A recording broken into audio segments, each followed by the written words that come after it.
these things with the patient is very clear of what to expect from the treatment, and then patient will be comfortable to talk to you, and patient knows the way you are thinking.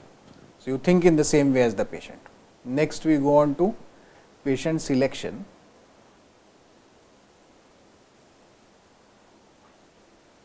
When you are selecting a patient for transplant, how should you do the patient selection, or what all different aspects you will come across if you are trying to select a patient for hair transplant. Now, the classification of hair loss, you know, the Norwood Hamilton modified classification. Up to grade 3 to 4, we try to get the hair back with medicines. Beyond that, we want to do a transplant. The female classification of hair loss. Now, the analysis of patients that we have treated over the past 18 to 20 years, we find the age distribution, minimum age coming for hair transplant is 19 years. It's surprisingly that we have done transplant for a 19-year-old fellow who was grade 5 bald and couldn't go to college unless he has hair on his head. So, if this patient agrees to keeping the hairline at a higher level than what is expected for the age of 19, a level of hairline that looks good even if this patient is going to turn 45 or 50 or more. If he agrees to this hairline, which is futuristically placed and not placed right now very low according to his dreams or imaginations, once he agrees to that, there is no harm in making or creating this hairline.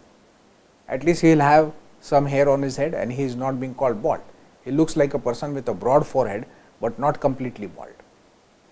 So, percentage of patients operated below the age of 20 is 2%.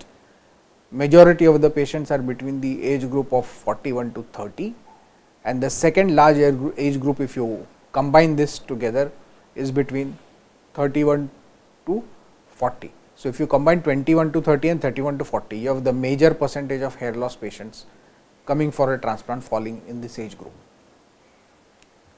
Above 40, between 40 to 50 is 12%, above 50 is 5%, and we have 2% patients even above the age of 60.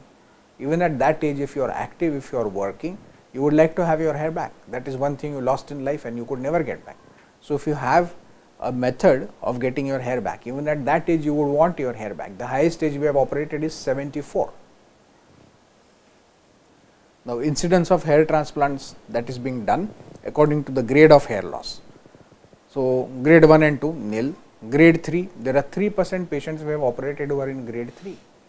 These mainly would be patients who require reconstruction of the frontotemporal angle.